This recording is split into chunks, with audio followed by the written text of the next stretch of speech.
Hi guys, welcome back. It's Mrs. Kippis and I'm here to teach you your Wit and Wisdom lesson for Wednesday, April 29th. Today we're going to listen to a new story, so I'm really excited for you to read this one. I think you're going to like it. It's a kind of a fun story. So let's jump right in to what we're going to do for today. Share my screen with you so you can see what I'm seeing. Let's see, current slide, there we go. So what do you need for today? Today you need your paper or notebook and a pencil. You need your learning partner to help you with your technology and to talk about some of your ideas and questions from this new story that we're going to read today. A quiet space to concentrate. So this book, we're going to listen to the story all the way through. So make sure that you are in your best listening position and you are comfortable and you are ready to listen and pay attention for the whole time. Okay, if you need to get anything or stand up and stretch, pause the video and we will be ready to move on when you are back and push play. All right, so what are our goals for today or our objectives? So I want you to actively listen to the book Stone Soup. So actively listening means that we are paying attention to all of the words and we're looking at the pictures and we're thinking about what the story is about. If you find yourself getting antsy and you're having a hard time focusing on what the story is about, you can pause and you can stand up and stretch and you can come back and be ready to listen again. That is totally okay. All right.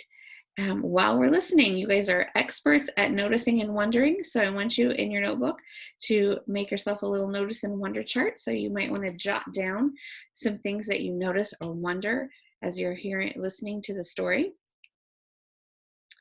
And we're going to write some of our own wonder questions, thinking about the wonder wheel. So I want you to be able to write your own questions and that help you understand the book. All right, so we're still thinking about the essential question. So our big idea for our entire module, how does food nourish us, right? So we said nourish meant to provide food needed to live, grow, and stay healthy. Turn to your learning partner and read the essential question to them. How does food nourish us? In your own words, see if you can explain the word nourish.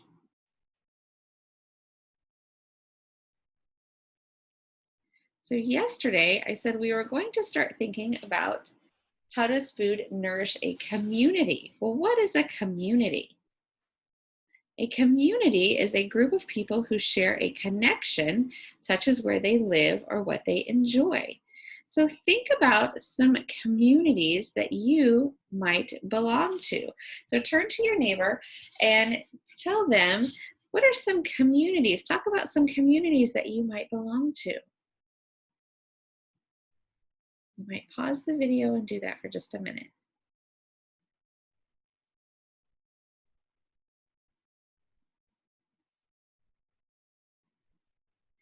If you said some communities that you belong to, I was thinking of communities such as our school community. I was thinking of my family is a community. I was thinking that maybe you belong to a group of people who all like to do the same hobby or sport as you do. Do you belong to maybe a church community or some kind of a youth group community? There are lots of communities out there. Our city is a community. Buckeye is a community. Arizona is a really large community. Okay, so think of some ideas of communities that you belong to. And then how might food nourish that community? So how is food going to keep that community healthy and strong and active? So we're going to think about that over the next few lessons. And you will hopefully come up with some really great ideas about how food is nourishing your community. All right, so in your notebook, make sure you've got your T chart drawn for your notice and wonder. We're going to be reading this book, Stone Soup by Marcia Brown.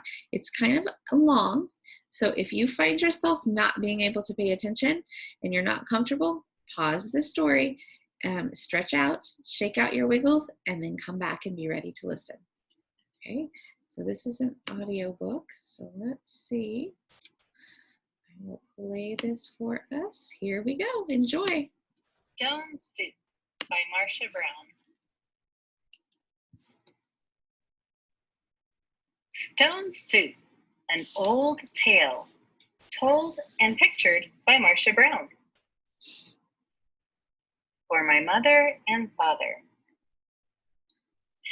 3 soldiers trudged down a road in a strange country. They were on their way home from the wars. Besides being tired, they were hungry. In fact, they had eaten nothing for 2 days. "Oh, I would like a good dinner tonight," said the first.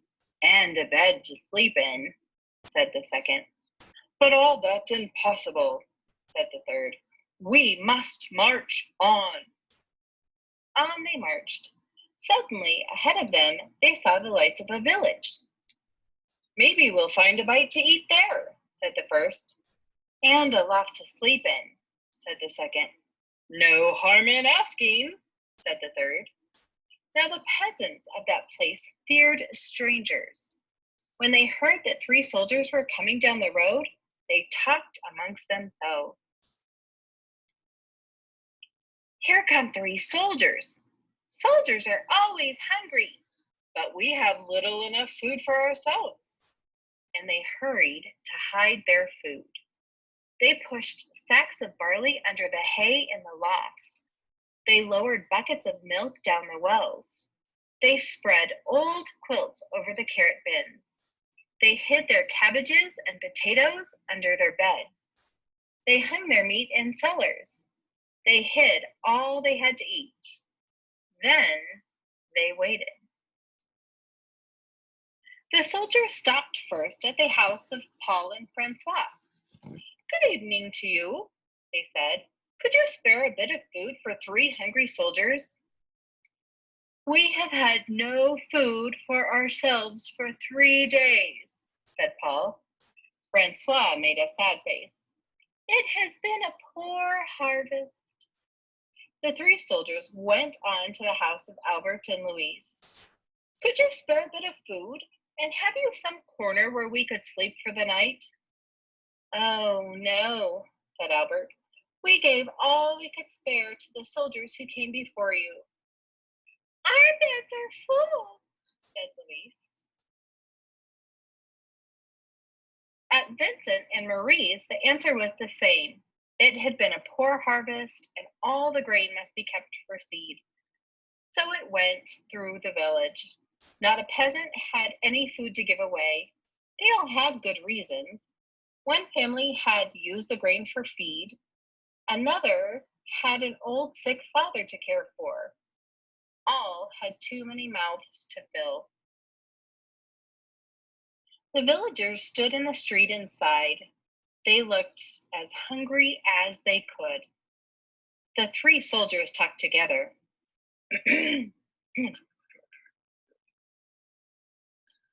the first soldier called out, "Good people!" The peasants drew near. "We are 3 hungry soldiers in a strange land. We have asked you for food, and you have no food. Well then, we'll have to make stone soup." The peasants stared. Stone soup? That would be something to know about. "First, we'll need a large iron pot," the soldier said. The peasants brought the largest pot they could find. "How else to cook enough?" "That's none too large," said the soldiers, "but it will do. And now, water to fill it and a fire to heat it." It took many buckets of water to fill the pot.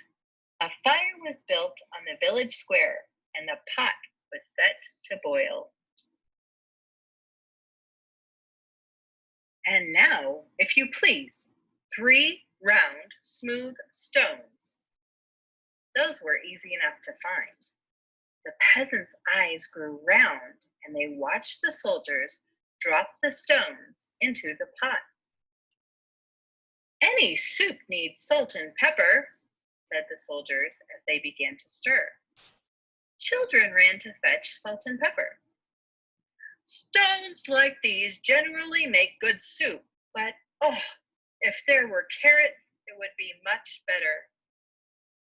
Why, I think I have a carrot or two, said Francois, and off she ran.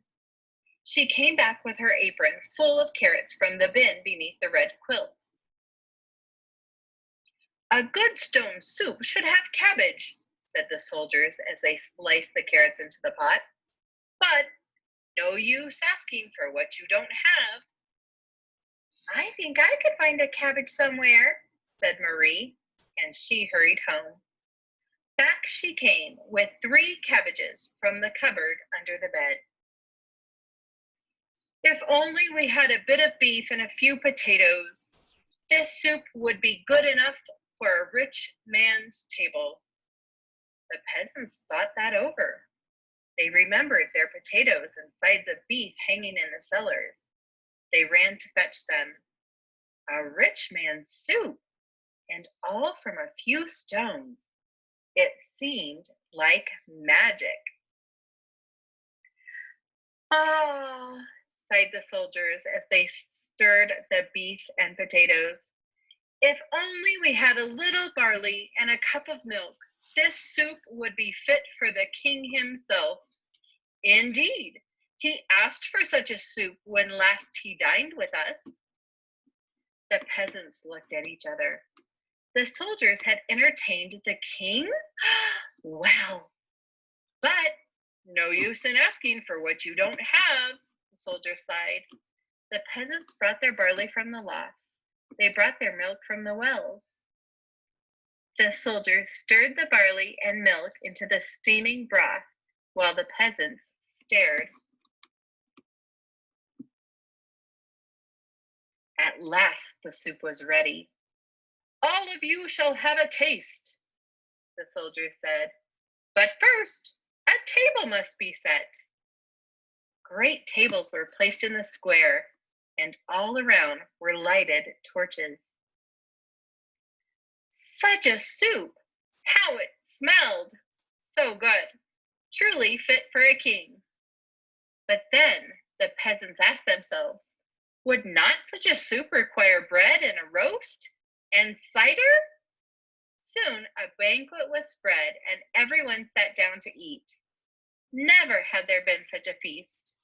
Never had the peasants tasted such soup, and fancy, made from stones. They ate and drank and ate and drank, and after that they danced. They danced and sang far into the night. At last they were tired.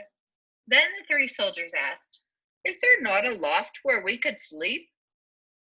Let 3 such wise and splendid gentlemen sleep in the loft? Indeed, they must have the best beds in the village. So the first soldier slept in the priest's house. The second soldier slept in the baker's house. And the third soldier slept in the mayor's house. In the morning, the whole village gathered in the square to give them a send-off. Many thanks for what you have taught us, the peasant said to the soldiers. We shall never go hungry now that we know how to make soup from stone. Oh, it's all in the knowing how, said the soldiers, and off they went down the road. Such men don't grow on every bush.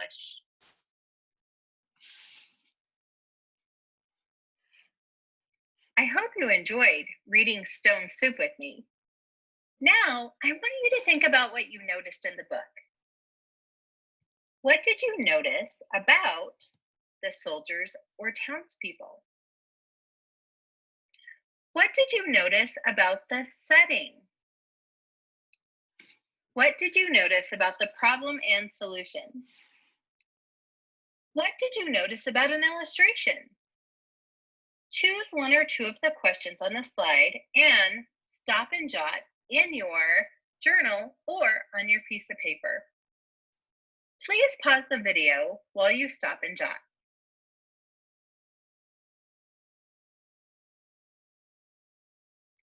You may have said something like, I noticed that the villagers seemed sad at first, but then they were happy.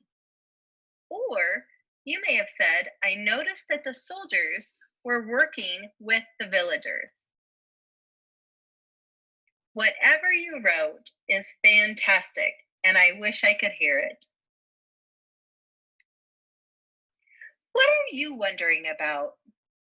When you have a good question about a text, it can help you understand what's happening and why it matters. Some question words help us really think about the reasons why things happen in a story. There are many question words, but today, let's think about the questions why and how.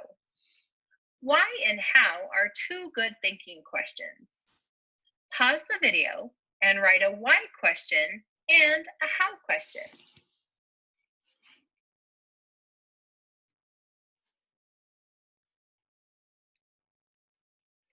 I wish I could hear what you wrote in your journal.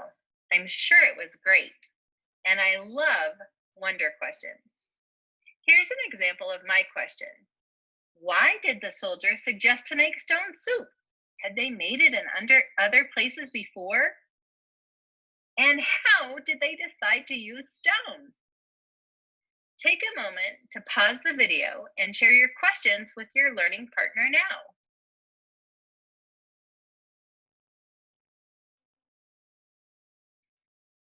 Great work. Ta-da! So far in this lesson, we've listened to the book Stone Soup and shared what we noticed and wondered about it. I want you to pause and think. How does generating your own questions help you think deeply about a text? Hit pause and talk with your learning partner now.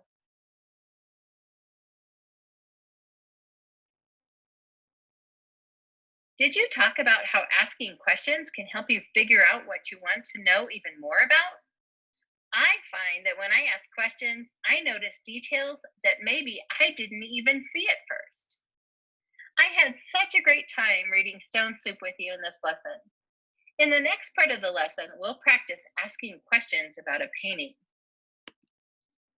Okay. I like that story. That's one of my favorites. I think that is a very fun story.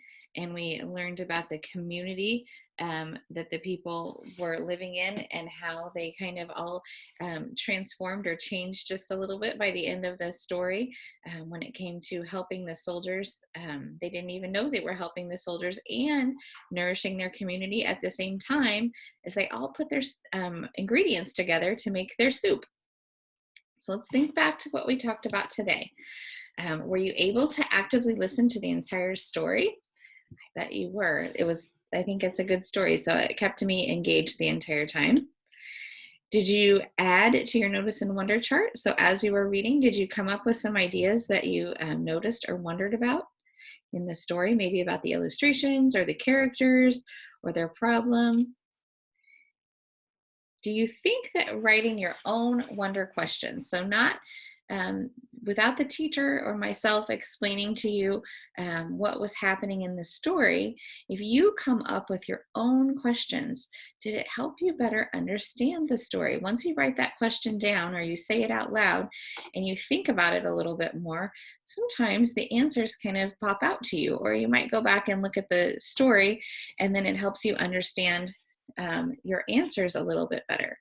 We will have a chance to look more closely at that story in our lessons going forward. But I hope you enjoyed it for today. So our next steps, I want you to find the exit ticket link and complete your survey. It's just some comprehension questions about the story for today. Stand up and pretend that you're throwing groceries in the shopping cart. Like the people, you're going to make your own stone soup. Way to focus on your lesson today. I'm very proud of you that you were able to listen to the entire thing and do some really good wondering about what was happening in the story. Um, thank your learning partner for always being with you to help you get through this time when we can't be together. And as usual, make sure that you are reading each day. Find something that you can read for 20 minutes so you can keep your fluency up and you are improving your reading skills every day until we move on to the next year. All right, I will see you later. Have a good rest of your day.